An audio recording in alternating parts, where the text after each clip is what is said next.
Hey everybody, welcome to the Real Leadership Company as we continue on with our mastermind of John Maxwell's book, Put Your Dream to the Test. Of course, as we know, what's been great is we've been working through this entire book, and now we're finally on chapter 10, the very last chapter of the book. And we're excited to dive in. But before we do, as you guys know here at Real Leadership Company, we always like to have an attitude of gratitude as we kick things off. So why don't we share what it is that we're thankful for this week? Who wants to get us started this week? I'll go.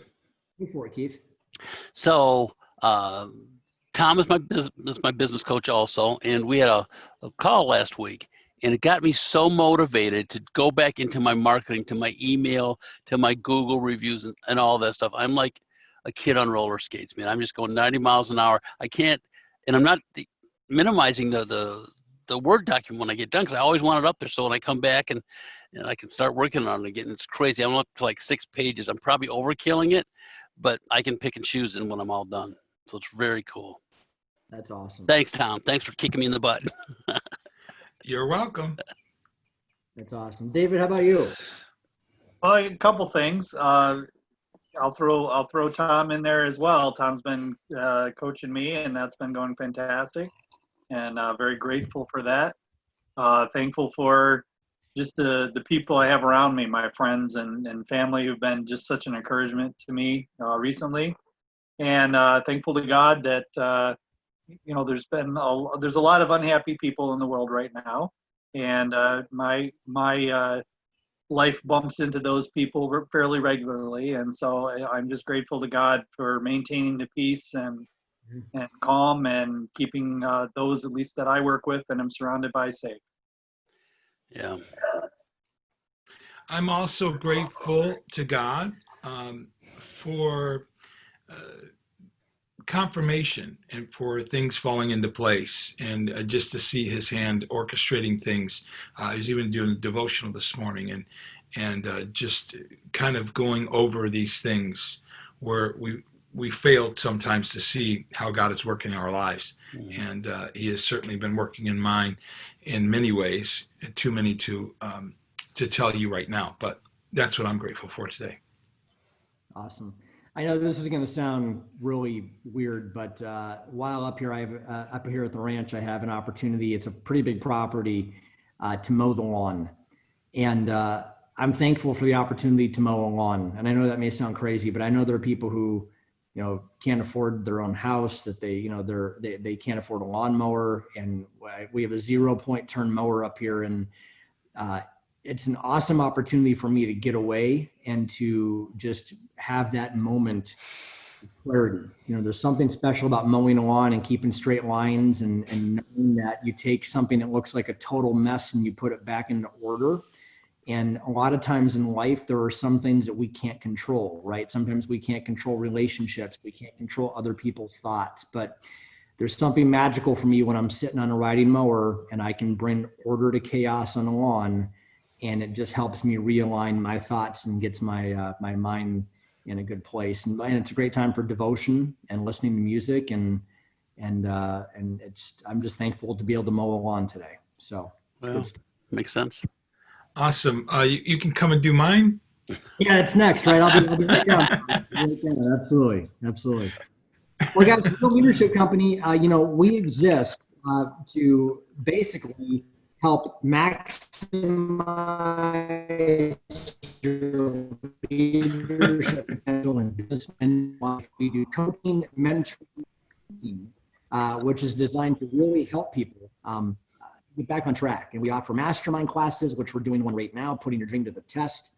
We also have Unstuck University, which is where we keep all of our classes. Right now, it's free to access that, but we know starting in August, there'll be a small fee to access that, plus access to all of our mastermind and coaching. Tom and myself are John Maxwell certified coaches, teachers, and trainers. So we're happy to do that. And then the iCoach Me system is fantastic. Still in development, but launching in August, an app that allows small business owners to profit effectively, moving all coaching from informal to formal coaching And that's important because when you do formal coaching with employees, it's taken seriously and you can really make a difference and help change mindsets. And we do job candidate interviews and behavioral analysis. So again, if you have a company and you're really torn, you have 3 great candidates, you don't know which one to take, we're able to come in and show some of those red flags that people may want to look at to help you make a better decision. So we encourage people to give us a call or reach out to us if they need some help with these things. Tom, why don't we take a look at the first page of our participants guide this week, and let's take a look at that first question as we dive into chapter 10. Awesome. Chapter 10, this is an important chapter. The significance question. Does my dream benefit others? And I was having a conversation this morning with my business partner, Seth, here for the ranch. And times change, right? Sometimes you have a dream, and then when you start to realize the dream, and the dream is actually happening, right? This ranch for us, it was a dream to have this. And so now we have it. And now we find ourselves asking questions is how can we take this dream and make it important to other people? How can we take this dream to benefit others? How can we take this dream to make a difference and have significance in the world, right? And so that brings us to a really good question. As you guys have been working on your dream now over the last 11 weeks, what dreams, if any, have you accomplished in your life that have made you successful? What dreams, if any, have you accomplished in your life that have made you successful? Who wants to share on that?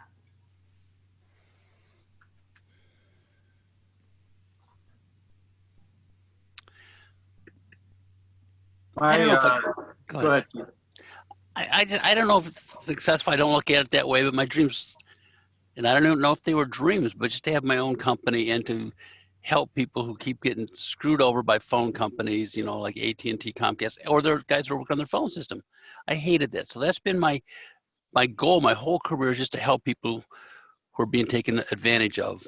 But the significance part, this is a huge chapter because that's not it. That's not the significance part that I really got to work on. And you talking about that, that's crazy, crazy good. Yeah. Yeah, for me, Awesome. my career choice has always been to be in law enforcement since I was a little kid, and I have been, as far as a career goes, I have been pretty dang successful in that regard, and I have always drawn a lot of significance from that, my own personal worth from that, and now my view of significance is changing. And don't get me wrong, I have seen the value of that career, how it has benefited others and made differences in people's lives, and that is important to me, and I value having been able to be a part of that. But now I'm looking for a means to do something even more significant, even more impactful on people's lives, and that's what my current goals are about. It's awesome. This question is important because if your dream is only important to you and the impact of that dream does not reach anybody outside of your immediate sphere of influence, it's kind of a wasted dream. And what I mean by that is there are people who have dreams of losing weight, and that's awesome. Yes, don't get me wrong. Losing weight is a huge dream. And if you're doing it, you're accomplishing it, that's great. But what is the significance of losing weight to other people around you, right? If you're a father, it means a longer life, hopefully, with your kids or your spouse. If your dream is to open a business, yeah, you may want to be independent and be your own boss. But what is the significance of that dream to your employees and to your business partners? If you want to sell real estate, that's awesome. But what is the significance going to be to other people? Tom alluded to this last week when he really was asking, what is your why, right? When he was talking about that, what is the why behind the dream and the passion? And I think that's a really good point for me to kind of step off and let Tom take it from there as he walks through this final chapter with you guys. But it's been an awesome being on this journey with you guys. And I'm looking forward to seeing you guys on the other side, man. You guys take care. See you, Bert. Thanks, Bert. So it's been a pleasure working with Bert as well over the course of this time. But let's go on. So who will benefit from your dream, right? So what things will you do that will benefit others if you accomplish your dreams? And let me bring that up real quick so you can see that for yourself. What things will you do that will benefit others if you accomplish your dream? So in the book, John was talking about the many people that would have success and then get caught up in the success and not think about others around them. They're kind of like Mr. Scrooge. So any comments on that? What things will you do that will benefit others if you accomplish your dream, or if you already have accomplished your dream? What things have you done? Well, some of my goals are at least a couple that leap to mind immediately, are to provide some affordable housing for people, because right now that's in short supply in a lot of areas, and there are people who are just really struggling, and there are ways to do that, that benefit everybody, not just people lining their pockets, trying to, slumlording or whatever. There's a lot of ways, or at least several ways to do that. And that is one of my goals, is to make that a possibility. And the other way that I've looked at benefiting others, or want to benefit others, is by supporting ministries, by setting up real estate trusts that have an ongoing income coming in that is then basically transferred to different ministries to give them sort of a steady source of income. That's great. Keith, you have anything to add on that? Your mic is muted. Yeah. You're good. Oh, now you're not. Now I'm you good? are. Okay. All right. What I've done so far compared to this chapter is just, it sucks. There's nothing there. So I've got to reevaluate, and I got to figure something out, because me helping customers, that's not really it. Like I said a minute ago, I got to reevaluate stuff, man, a lot of stuff. Because otherwise, it's like in the end of the chapter, they say, what are they going to remember you for when you go?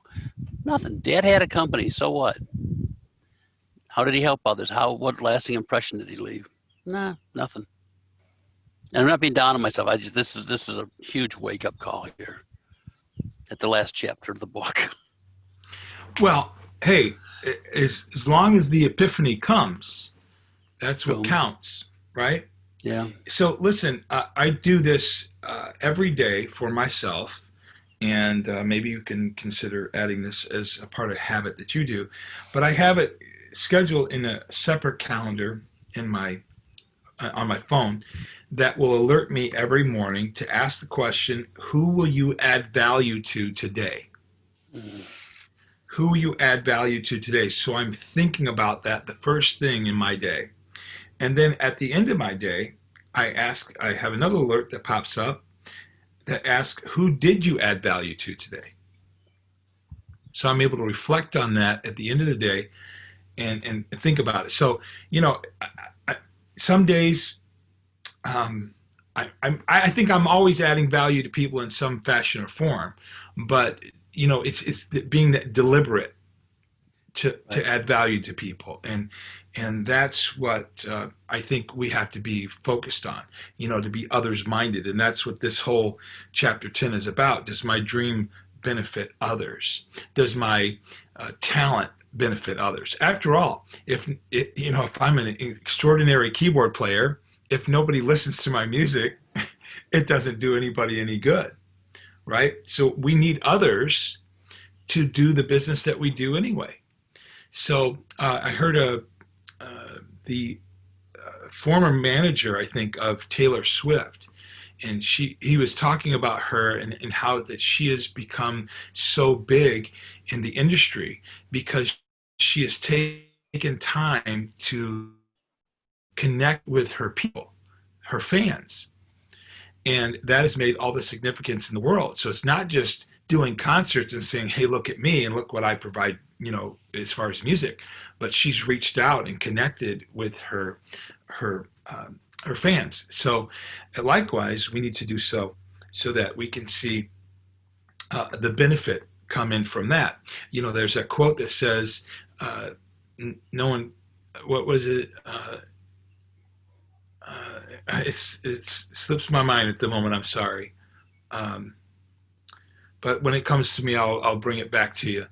But we have to be others minded in everything that we do.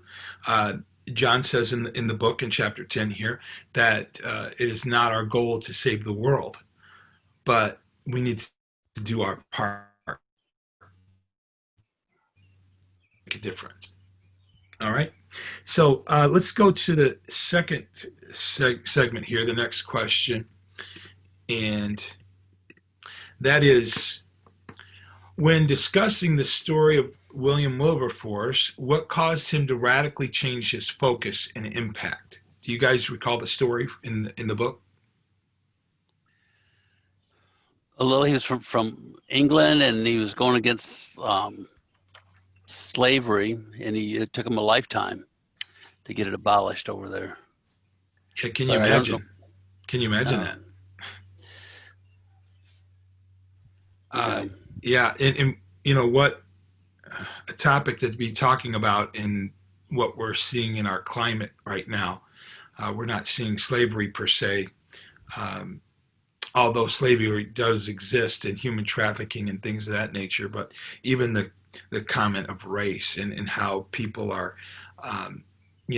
demeaning life and things of that nature. So, William Wilberforce stepped up and he made people aware. He's in the chapter it says that he and his posse, so to speak, went out posting handbills everywhere that alerting people how slavery needed to be abolished. And in this case, racism needs to be abolished, and the desire for mankind to respect one another and to treat others with respect and dignity, and to judge a person by their character and their heart instead of the color of their skin or the political party that they're associated with. So this was big back in his day. And as you said, Keith, he had to spend his whole life doing this, and it wasn't until 3 days, I believe, before he died that actually saw this come to pass. So wow. So we know that he saw this terrible thing happening with slavery going on, and those that were making a profit off of the backs of other people in this way. And so we saw that it changed his whole ideal. His whole mission in life. In the beginning of his story, he was a partier. He liked to go out and hang out and drink or do whatever he was doing. But one day he caught fire and had a passion to make a difference. And John Maxwell references the movie Amazing Grace that came out that really brought some highlight to William Wilberforce's life and what he did to help end slavery. So the question is right here, how has this story transformed your thinking about your dream? And keep in mind, again, as you said, Keith, William Wilberforce went the whole time of his life. He finished his life pursuing the dream to see it come to pass. So again, how has this story transformed your thinking about your dream?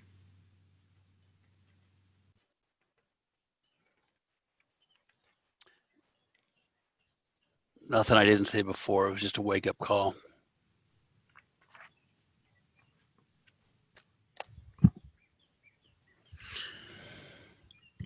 It makes me think if I need to look even deeper for an even deeper passion. Mm.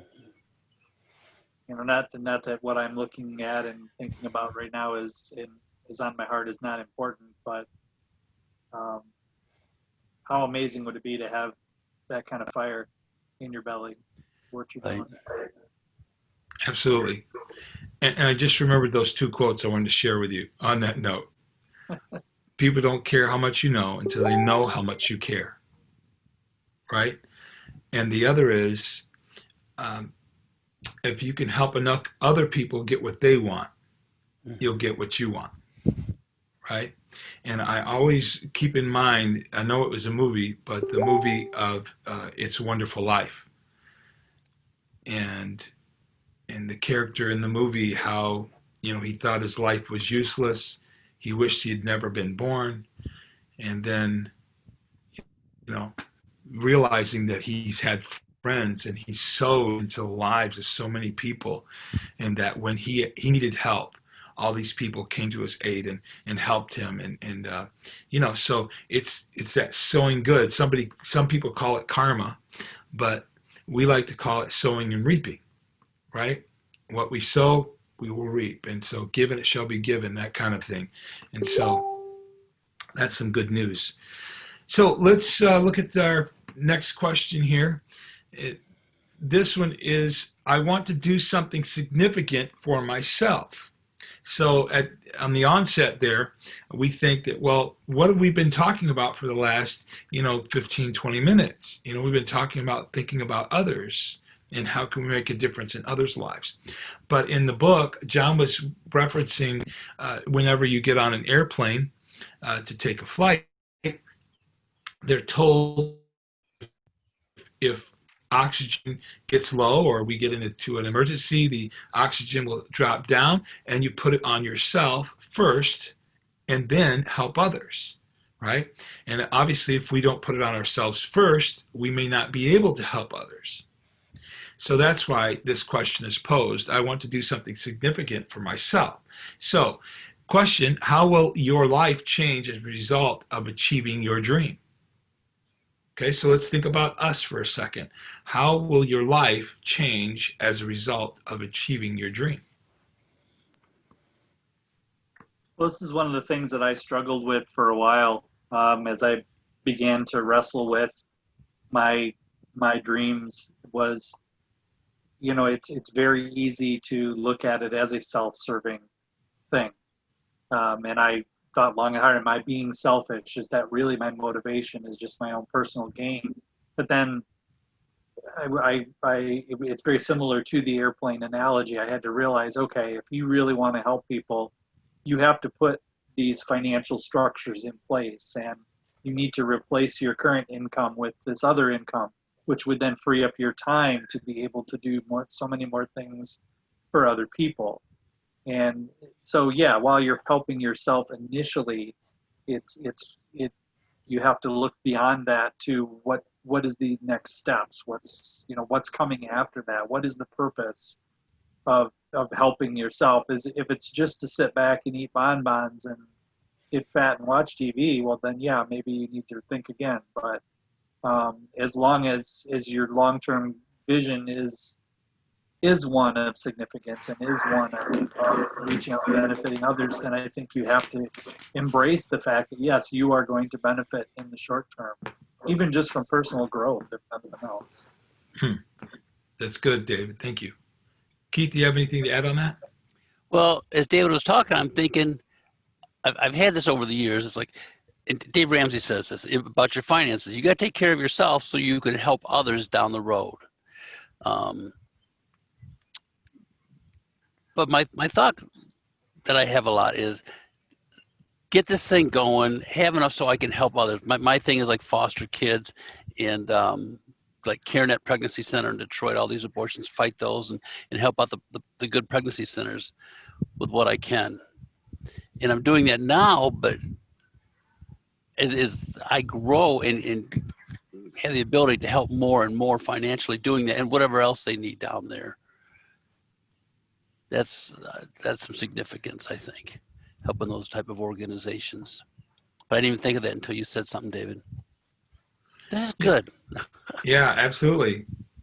I think about the movie The Schindler's List, and the gentleman in the movie, towards the end says, if I could have only gotten one more, Yeah. right? And what a perspective after all that he'd done, after all the lives that he has impacted, and lives that he saved. He said, if I could just have gotten one more. And you've heard me ask this question before, but I've asked this to my students and things that if you had all the resources in the world, what one thing would you do? Or from a faith perspective, what one thing would you do for God? And a lot of times people will say things like, feed the homeless and, shelter them and things of that nature. And it's all things that we could be doing right now. But a lot of times we think it has to be on a grand scale. And the thing is how can we be helpful to people right now? How can we make a difference to their lives right now with the resources that we do have? Holding a door open for someone, saying hi to someone, offering to pay for someone's meal in the drive-through. There's little things that we can do to make a difference in the lives of others. We just have to be others-minded and always be reminding ourselves that we are blessed and that we are blessed to be a blessing, right?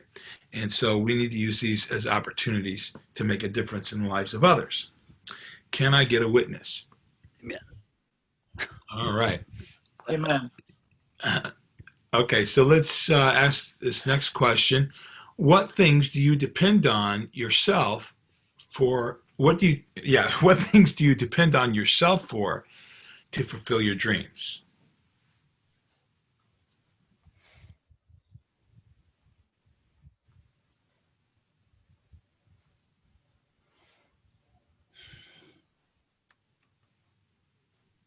Showing up? Yeah. Well, that's probably the big one. That's number one thing. Anything else? I'm thinking these are the things from a business aspect, this might be wrong, that only we can do. You can farm out a lot of stuff. You can farm out your accounting. You can farm out answering calls. You can farm out technical stuff. But there's certain stuff that only you can do the way you want it done. Like marketing, how I want to send out my Google reviews and stuff. Nobody has the mindset, my mindset, how I want to do that. And if that's not where this is going, then I apologize. No, that's exactly right. Well, I was going to say something along those lines, and basically, it's the decisions you make. You have to you are responsible for each and every decision that you make, whether it's to pursue your dream or not pursue your dream, or do something a certain way, or to farm something out to someone else to help you. Those are your decisions. You can be counseled all day long. You can be coached all day long. You can bring in experts to tell you this is the way to do it, but nothing happens until you decide, yes, that's what we're going to do, or no, that's not what we're going to do. And so That's good. your decision. That's good. Along the lines in that question, I sent this quote to Bert for all of us to think about, or both of us. And it says this: no business can grow beyond the thinking of the man or woman who drives it. Right. So if you fail to develop the owner, you'll never grow the business beyond a certain level.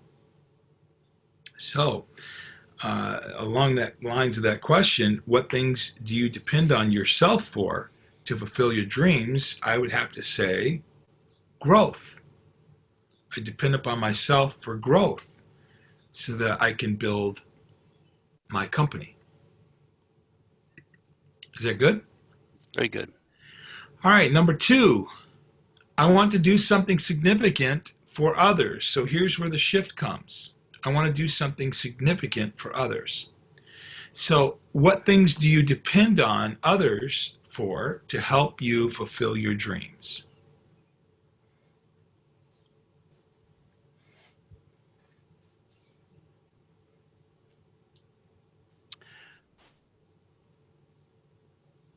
the girl who does my website. There's no way I can do that. So I trust her 100%. My texts are very detailed oriented texts. Sometimes they're a pain in the butt, but I don't go as deep as they do for fixing things. I think that's it. The technical aspect, if it gets over my head, and then the website. I have no desire. There's no way I'm going to do that. Don't care about it. Awesome. So, I was reading the book, Atomic Habits, and at the end of the book, James Clear, the writer of the book, lists countless people who helped make that book possible.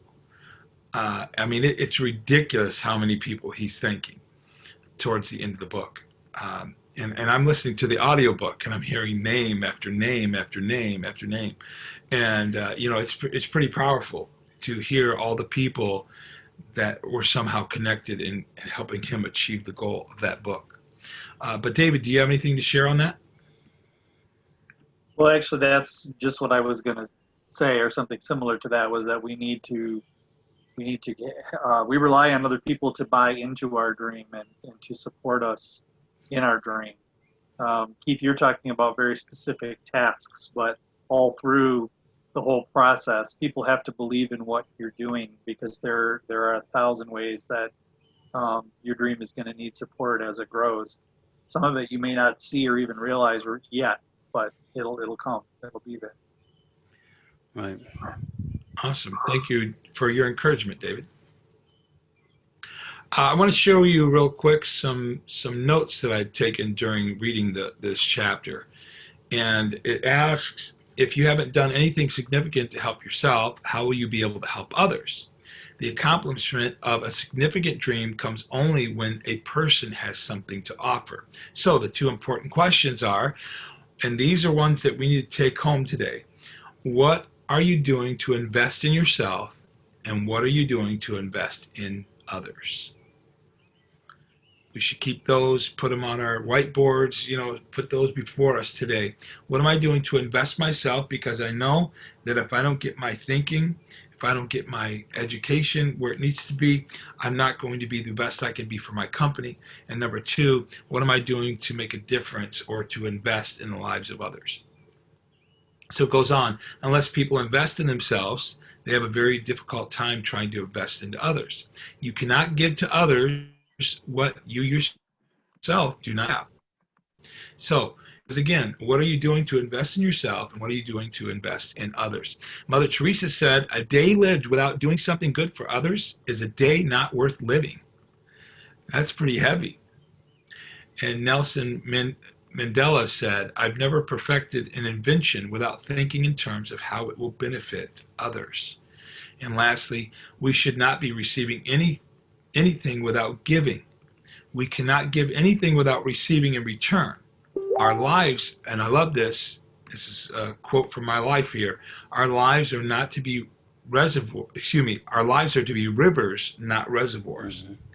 So adding value to others is the surest way to add value to our own lives. So that's some good stuff right there to help us, get focused on what's important or what should be important in our lives. So moving on, the next question is, what are you doing to invest in yourself, and what are you doing to invest in others? Well, obviously we're here on this call, but what else are you doing to invest in yourself? Well, David and I both have you as a business coach now. That's a really good way. But what else are you doing? Well, personally, I'm spending a fair bit of time with the Lord, because I know that changes me from the inside out, and that's for me. That's the number one important thing. And number two, I'm listening to podcasts of people who are doing exactly what I want to do, or very similar to what I want to do. And I'm learning from those things. I'm learning what things they're doing, what's working for them, what's not working for them. I hear, books that they read and that they found useful, and so then I, go ahead and get those books and, start. I haven't delved strongly into reading those books yet, but I need to. I need to read more. Just keep learning.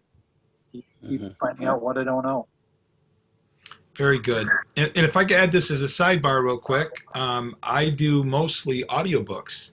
I do love an actual book because I love to highlight and highlight those golden nuggets in the book. But the audiobook has helped me acquire so much information and knowledge this year. It's been fantastic. And I just wanted to point out that, what's the name of that company? Really quick. Kobo, Kobo, Kobo Books is $10 a month, and you get a free book every month for the $10, which is cheaper than Audible, which is like $14.95. So it's a really good deal, and I'm just throwing that out there if you guys are interested in audiobooks. And the player's great. It works fine. It's wonderful, and that's why I'm recommending it. Again, a day without doing something for others is a day not worth living, by Mother Teresa there. And we know she was very sacrificial in her life and the things that she did. I'm glad that I got to grow up not only hearing about her, but seeing her being effective in our world. And so that was pretty cool. So number 3, I want to do something significant for others. So what things can you do to share your dream with others?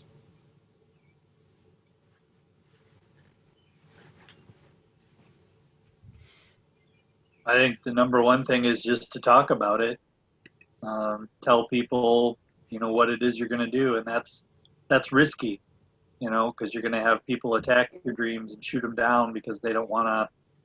Some will not want to see you succeed because they feel that will reflect negatively on them because they're not pursuing their dreams. Some just won't believe in your dream per se, but when you talk about it, you're going to find the people that are supportive and that want to go with you on the dream, and those are the people you attach yourself to.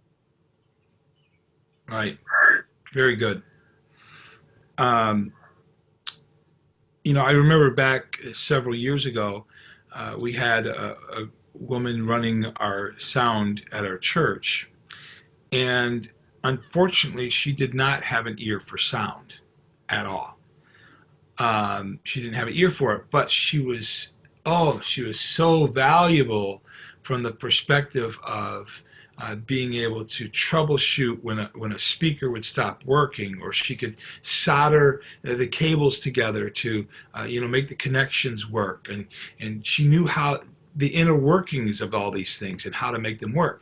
And so as a leader, I stepped up and found someone that had an ear to hear to run the sound.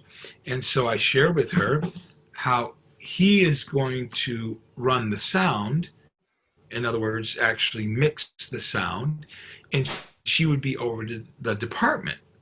And in this case, it would be adding value to her, because while the sound was going, if she was running the sound, people were looking back at her when things were not going well, right? And let's face it, with sound, that's about the only time somebody looks at you is when you're doing a bad job. And so she didn't see the value in this, that having this person in that position would make her shine because she was the head of the department. So instead, she ended up leaving the ministry. Wow. And so that was sad, because that's not what I wanted, because now I was without someone who could troubleshoot and solder and do all those other things that was very needing at the time.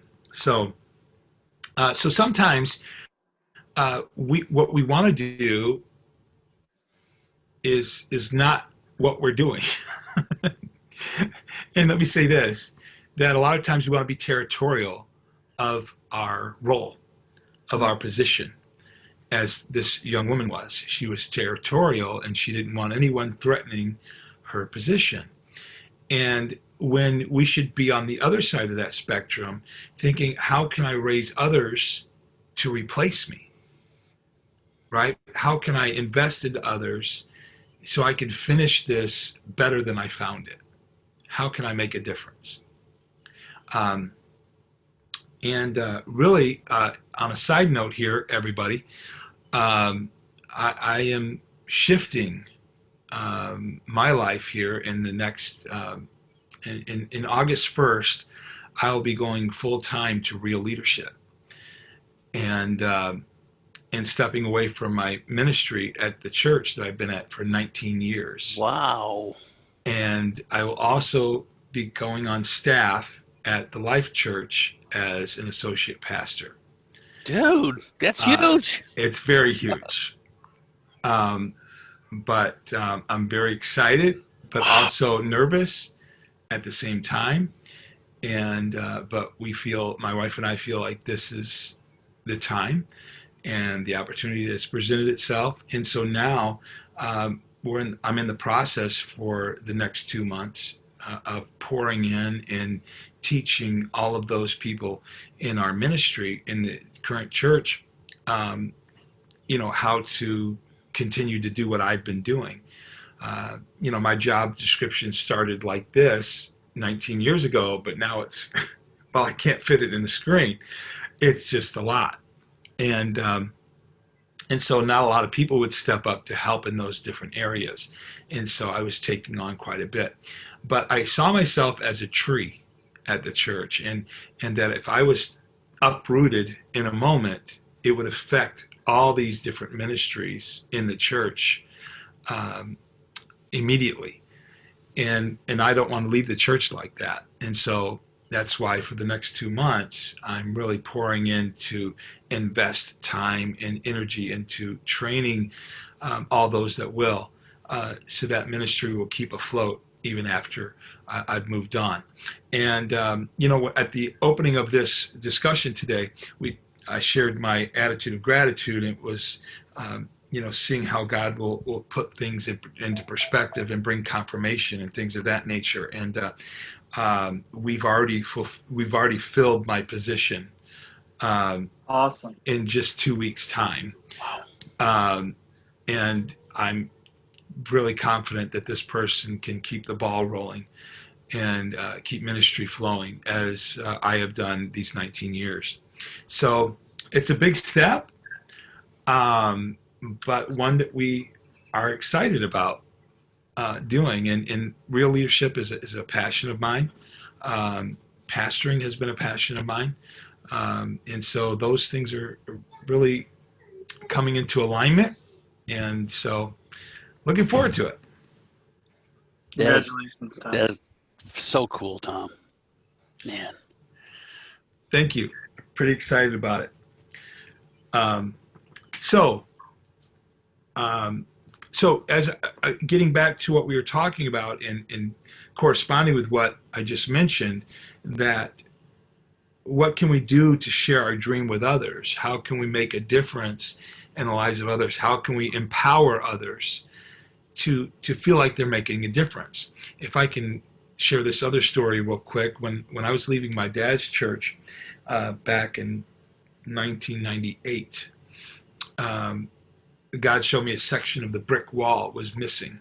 And he said that this is what's going to happen when you leave. And I said, God, why would you want me to leave if that's what's going to happen? And he said, well, number one, because I told you to. And number two, because the people here are going to see that hole and they're going to begin to fill it. So after I left, I had people calling me from the church saying, I am so sorry I have not stepped up to help out. This is a lot of work. And they were only talking about one piece of the pie here. And they were sharing how they should have stepped up sooner and helped, but it made them feel empowered. It made them feel connected to the church. And then my dad and you can take it either way you want. But he said, son, our church has never been more unified since you left. So I knew what he meant. But, he's just sharing that, it had to take me to get out of the way so it would create an opportunity for others. And in a way, that's what's happening here at my current location. But I'm in a better position where I'm able to train and equip people to take these positions with confidence. So let's jump on to our next question. We should not receive anything without giving, and we cannot give anything without receiving in return. Again, that's kind of like that sowing and reaping, right? What goes around comes around kind of thing. So, and then Woodrow Wilson says, you are not merely making a living.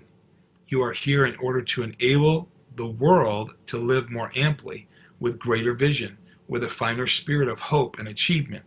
You are here to enrich the world, and you impoverish yourself if you forget the errand. So we are to be others-minded, right? So how do we answer the significance question? What things have caused you to stray off course and lose focus?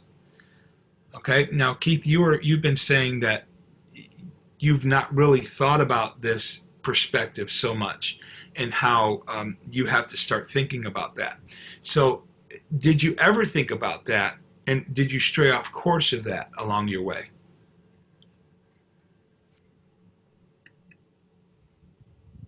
I don't think I ever thought about it until, I don't know, maybe 10 years ago about the kids and stuff, but that comes and goes, and I strayed off course. Why I strayed off course?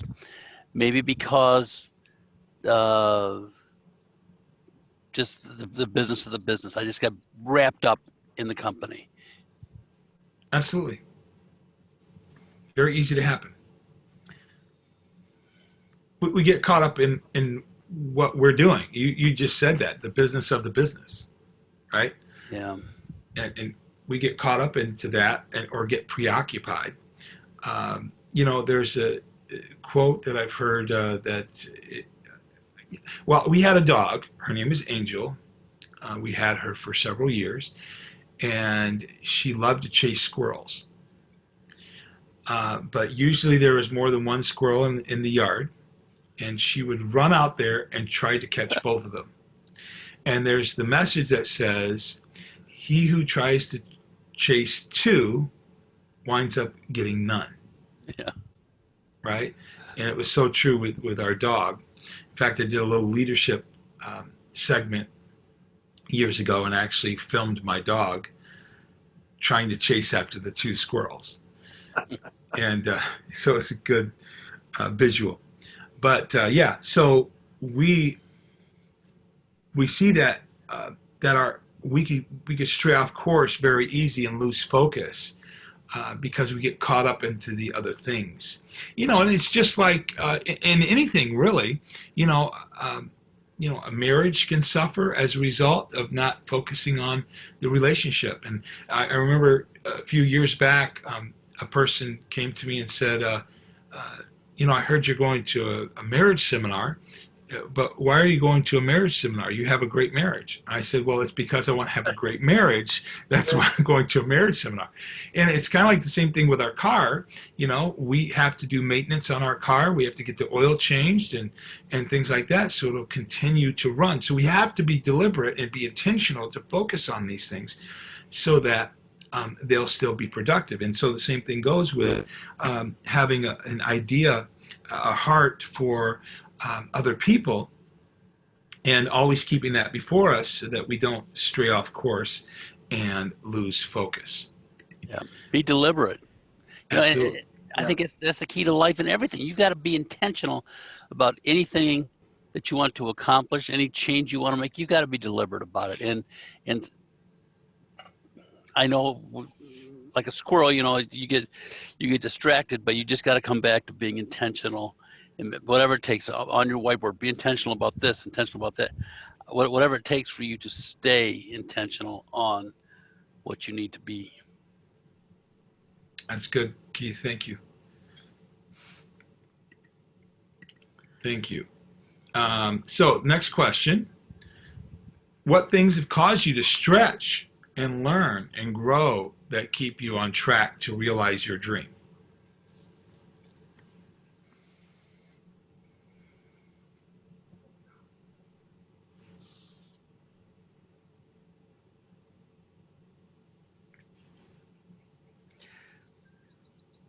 Maybe after a while, the same old, it's like, okay, something's got to change here. You refocus on it and regain an attitude adjustment. Just refocus on stuff. This stuff that I'm doing now, that you and I started, I did this years ago. I was so hot on this, man. It's all I did, and get busy and get away from it. But now I'm back on it, and I'm just as hot as I was when I was a kid doing this stuff. Yeah, I think Very it's good. I think it's noticing that your dream is just as far away as it was however long ago. Right, right. And then you go, okay, well, like he says, something needs to change because the dream is still there, but I haven't closed the gap. Why not? What do I Right. need to do to start closing the gap? That's good. I'm glad I have you wise friends here, full of wisdom. Awesome. Thank you. And we're glad you're here too.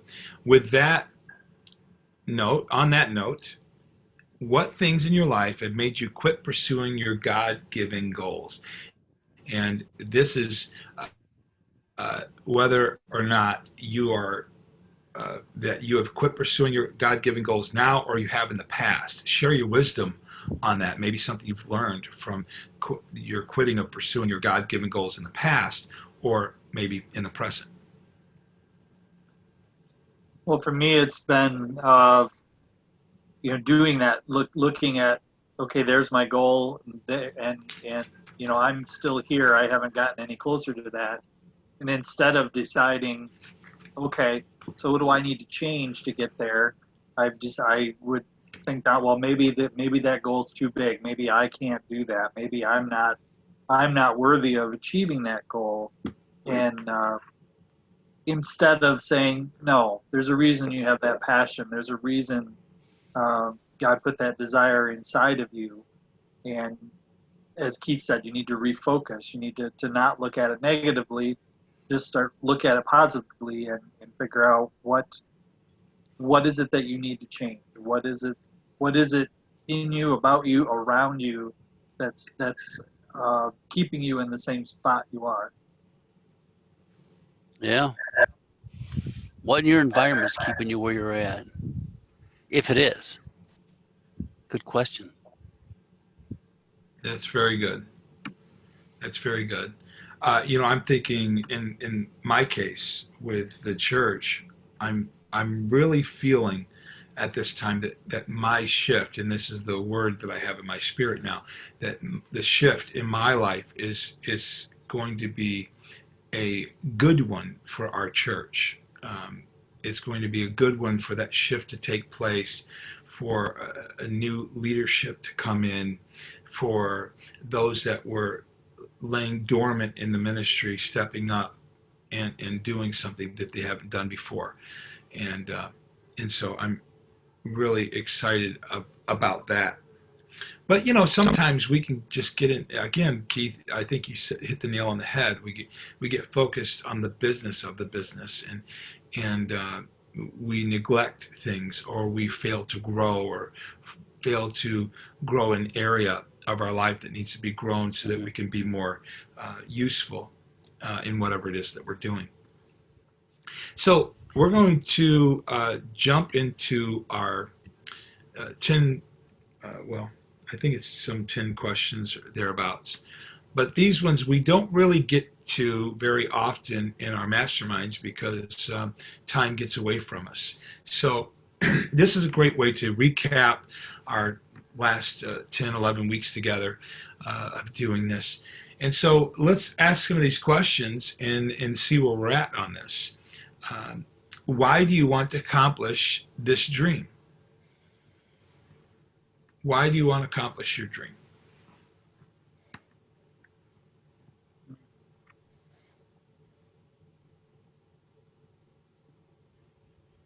Bert even kicked off this session today with asking that question based on a question that I had asked in a previous session. But what is your why?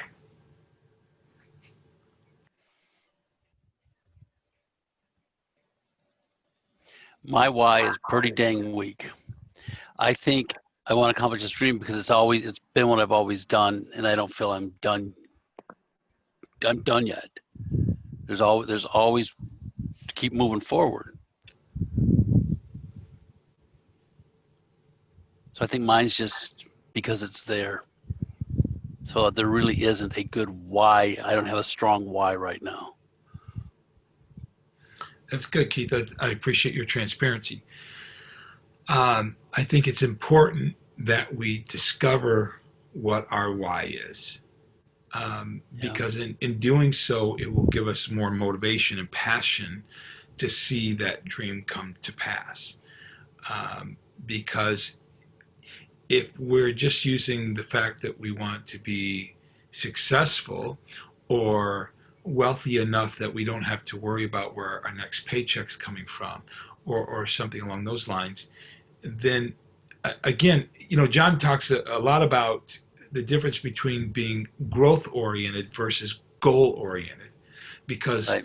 once you achieve a goal, it's done. It's over with. What's next? Right?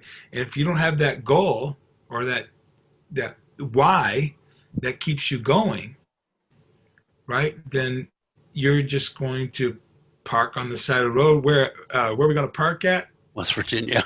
West Virginia. Exactly. So we need to have that why that keeps us growing. And then when we hit those goals, they're just motivation to keep us growing. And we've got to consistently be doing that. And as you said, Keith, we have to be intentional. We do. I mean, this isn't a quick answer why question. What is my why? This is going to require some deep thought, some intentional thought. It might take you quite a bit of time to come up with it, to develop the why. Absolutely. Keith, I just want to encourage you too. You're helping me out, and it may, from your perspective, it may seem like a small thing, but it's given me quite a boost, just in my thinking and the steps that I'm taking going forward. And so what might seem like not significant to you, don't undervalue that. You have no idea sometimes how the so-called little things that you do are actually fairly significant to people. So Okay. You're right. I didn't think it was a big deal. It's like, here's a number, here's the app. It's okay. Right. But what you don't know is that's kind of been a mental roadblock for me, and so I fully believe you stepping in to help me has actually been an answer to prayer, because although for you it seems so small and insignificant, to me it's really kind of turned on the faucet. It's really kind of opened the tap for me in a sense. And so please don't undervalue what you're doing and how you're helping people. Okay. Like I said, you just never know what the long-term implications of that little, quote unquote, little gesture on your part may be. Yeah. Okay. Well, thank you. Yeah. And for me, just a quick answer to that question is I see so many talents in myself that God's given me that are unused. They're just untapped, and they're just sitting there dormant. And for me, I want to be all that God has made me to be. I want to use all those gifts. They bring me such joy when I'm able to. And so this is a means to get to that place. That's great. Thank you for sharing that, David, and thank you for your encouragement to Keith. And I will say, in your quest for your why, you're still making a difference in people. And as David, as you said, some things that we do that just come natural to us that we take for granted, that other people would cherish to have. And I'm seeing this even more in all this training that's going on. Somebody asked me a question, and to me it sounds like elementary, like it's a no-brainer. But that's because it comes natural to me. And so the same thing with all of us. There's things in our field, once someone asks a question and it it identifies with something we already know, well, yeah, duh, we say, but it's not duh for other people. You have something, you have knowledge or the gift to do what you do, and you're going to be a great resource to certain people. Maybe not the people that you want to be a resource to, but people who need you to be a resource. And so that's very powerful indeed. So our next question is, does your dream reflect a desire in you for survival, success, or significance? So survival means I need to put food on my table. Success, I want to be a bigwig. Or significance, because I want to make a difference in the lives of others.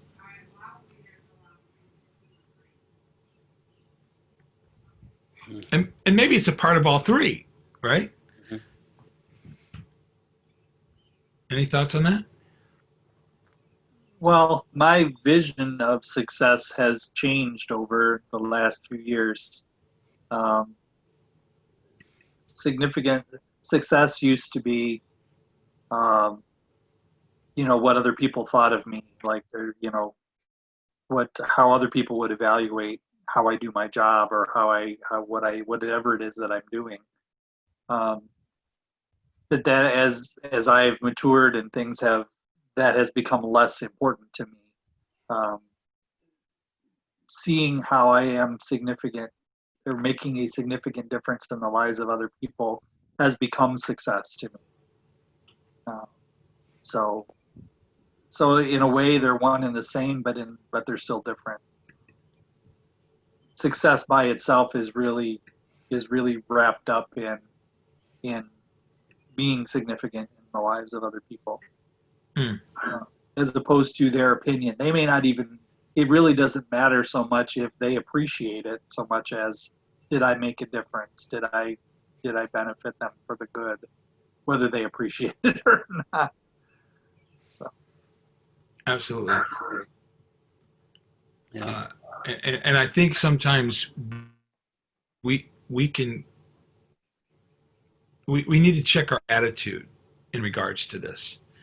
That when we do something for somebody, if we're expecting a pat on the back or some word of thanks or something like that, then there's nothing wrong with them doing that, obviously.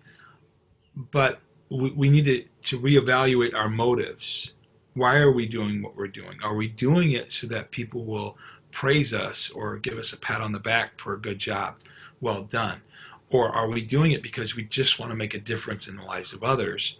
And the benefit will be to hear the accolades from other people, in out of that. There's been people that come up to me several years later and say, hey, thanks for doing ABC. And I don't even remember this person or remember what I did to affect their life. So I'm not really joining in with them in this celebration because I don't remember what it was that I did exactly that made the difference in their lives, right? But we're making a difference, and we're going to make a difference in the lives of people that we may never know who we've made a difference in the lives of. But we shouldn't do it, obviously, to gain likes on Facebook, right? And to get the pat on the back. We should do it because that should be our heart, to make a difference in the lives of other people. And then when we get those things, hey, it's just motivation to say, hey, we're on the right track, and we're going to keep on making a difference in the lives of others. Does that sound good? Yep. So here's the thing too, in dealing with people, My tech is like that. He wants recognition. He will email a customer at 2:30 in the morning saying, I just got done fixing your stuff. We had a discussion the other night, and it's like, he says, do you want to email him? I was like, no. My philosophy in life is I don't let the right hand know what the left hand's doing. You know, you just do your job and move on. But he's all about wanting people to know what he did. And I was up all night. And so he's not going to change as far right now. So I've got to learn to deal with that, to adapt to that. And I find myself, I have to tell him, great job all the time for simple, small stuff, which I think is it's part of your job, just do it. But this part of, I think, dealing with people, dealing with different personalities, because if they don't know how to deal with different personalities, us that do, we got to deal with them and kind of like overstep where we are comfortable with going to deal with somebody's, tell me how good I am. Tell me you love me. It's like, oh, for Pete's sake. Sure, you did a great job. Well, you know, that's an important thing that you brought up, because I just talked about one perspective, but you highlighted another. And that is, there are people that need that pat on the back. They need that encouragement on a regular basis. I remember our oldest son, Ricky, he'd always come up to my wife and say, Mom, Mom, Mom, Mom, Mom. What? And he'd say, can I go to the bathroom? Oh, of course you can go to the bathroom, you know, but but there's sometimes people need that assurance that they're doing a good job, or that they're on the right track. And so, yeah, so we need to see those people and think that just because I don't necessarily need a pat on the back all the time, they may need that. That might be just what they need to motivate them to continue doing a good job. So we need to think about that too. And that in a way, guys, is making a difference and making others feel significant. It's by highlighting what they do. You know, I share with wives, I share with them, yeah, your husband's job may be taking out the garbage, but a simple thank you for taking out the garbage is going to mean all the world to them, right? It's just something simple. Well, that's his job anyway. He's got to do it anyway. Well, I know that, but if you take a moment and just say thank you for doing that, or thank you for going to work, you know, to provide for our family, or whatever the case may be, it makes a difference, because we are people that like to be complimented, that like to be encouraged, right? So I'll stop with that, and let's go on to another one. Will the pursuit, let's go down to that one, number 4 there. Will the pursuit of your dream benefit people who help you accomplish it?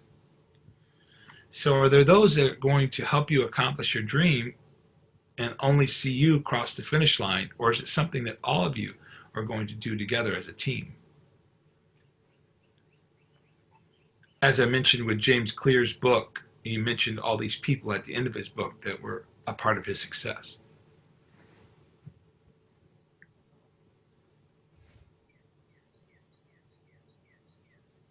Well, I think if people don't benefit from you succeeding in accomplishing your dream, then I really think you're using them.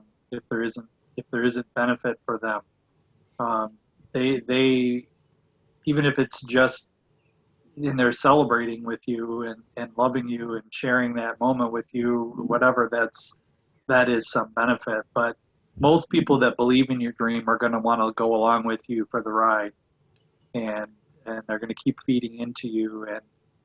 And I think if you're a person that cares about those people, you're just going to naturally lavish some benefit on them. It'll just happen. You won't even really have to think about it real hard or real deep. But I think it's wise to take the time to make sure that you are showing appreciation for those people and letting them have a piece of your dream in whatever way is best. But to be, just like we're trying to be deliberate about so many other things, I think that's a very important thing to be deliberate about as well. I think That's you got powerful. Yeah, you got a great point about those who are helping you with your dream. It's just going to be natural for them, for us to share with them whatever, monetarily or whatever it is.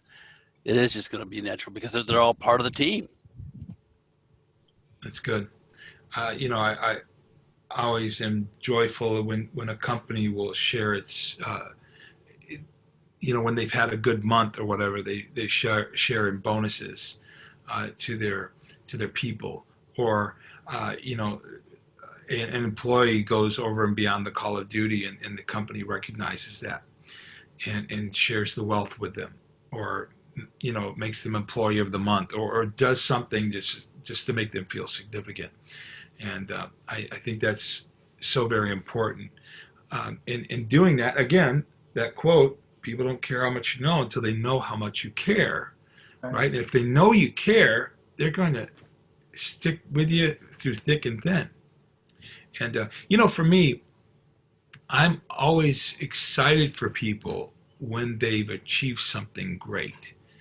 I'm excited for them. I'm excited for what they're about to jump into or explore or do. I'm very excited about that. When I was there before Bert became an owner of the franchise that he's an owner of, and that struggle that he was in prior to that door opening up for him, and it was amazing to be a part of that, to see this dream that he didn't even know he had come to light, and how big it's gone, and the many breakthroughs and hurdles that he's overcome over the course of the time. And again, seeing that at the beginning, feeling like you were a part of it. Even I wasn't asked to be a part of that at the beginning, but I felt like it was a part of my dream, right? Mm. I felt like it was something just as important to me. And, I love it. I've always been a person to encourage other people and see a difference and see their lives change. I created this character called the Worship Hunter back in the day, and it was to encourage people to get off their seat of do nothing and do something for God. In that particular case, it was to get people to join our worship department, to do music and things of that nature. But it's always been to encourage people to get off their seat, to do something, to make a difference, to make an impact on others' lives. And so I'm certainly glad that I've been a part of that, and I've been a part of encouraging others to do that as well. So let's take a couple of more real quick. I like this one here. How is your dream part of a cause greater than yourself? How is your dream part of a cause greater than yourself?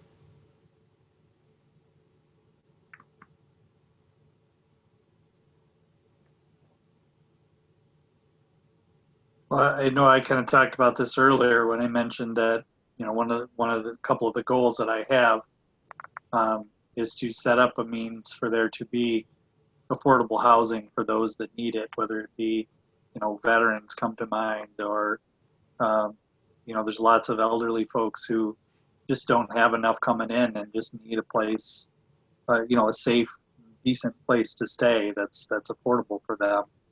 I mean, that isn't a huge profit area, but it is a place I want to take the skills that I learn and make that a thing, make that something that happens or can happen to people, to be a part of that. And I'm excited to, to set up, I'll call it a trust for now, whether that would exactly be the vehicle or not, but like a trust that acquires income generating real estate and then feeds that profit to ministries who need the money, to do what they do. To me, that's exciting, to put those kind of things in place. Absolutely. Absolutely. Keith, you got any comments on that? I think that's a great thing. I have nothing for myself right now, but Dave's stuff is great. It's very good. He's on it, isn't he? Yeah.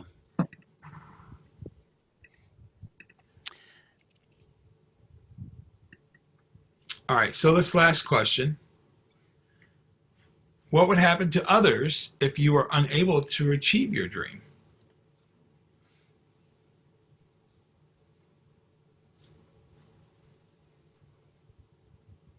Yeah, that's a big question, because although I have, a couple of targets in sight, as I just mentioned, I don't know all the impacts and benefits that achieving my dream could have for other people. I mean, I have no idea. Right. That there could be 1,000 things that will be what happened in the smallest of ways to the biggest of ways, that lives could be changed, and really that is, for me, the bigger question is not what will happen, because I don't know. I mean, I could speculate, I could dream a lot, but to me, what has the bigger impact is what won't happen. If I just sit here and live my life, just be comfortable, I could just keep doing what I'm doing, and I'd be fine. I have a good life. It's decent, but what wouldn't happen? What